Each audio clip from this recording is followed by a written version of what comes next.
I should have listened. They warned me not to camp alone in Whisper Pines. Said the forest talks when it's dark. I thought it was folklore, a dare to keep kids from wandering off. I was wrong. The first night was uneventful. Just me, my tent, and the sound of crickets under a pale sliver of moonlight.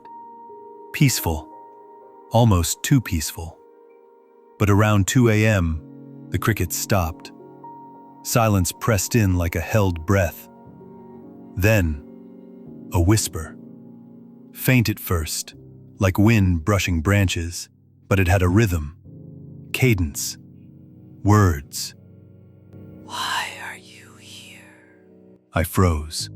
I told myself it was my imagination, a leftover fragment from the creepy podcasts I'd binged before bed. I zipped the tent closed, tight. Still, the whisper came again, closer this time. You should be here. I held my breath. Every instinct screamed at me to run. But where? I was miles from any town. I finally fell into a restless sleep, half dreaming of trees bending down to watch me, branches curling like fingers. The next morning, I found footprints circling my tent. Bare footprints. No shoes, no animal prints. Just deep, human-like impressions, spaced unevenly like someone dragging their feet. I nearly packed up then, but pride is a stupid thing. I stayed. Told myself it was some local playing a prank. Night 2, I lit a fire bigger than I needed, just for comfort. But flames cast shadows where there were no people. I swear I saw one of them move, dart between trees. I shouted, "Who's out there?" Nothing. Then, from behind me, a whisper. You should have left. I spun, and no one was there. My fire hissed, and a gust of cold wind blew through the clearing. But it didn't feel natural. It felt intentional.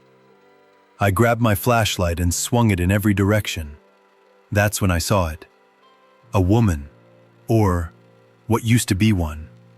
Her face was hollow, stretched too long, like skin barely clinging to bone. Her mouth didn't move, but the whisper came anyway. Now you stay. I ran. I didn't grab my tent. I didn't grab my pack. I just ran through branches that clawed at my arms, blindly sprinting until the forest thinned. I'm home now. Safe, I think. I was told she was once a healer who lived on the forest's edge over a century ago. People came to her when medicine failed. Desperate souls with dying children, cursed animals, and sickened land.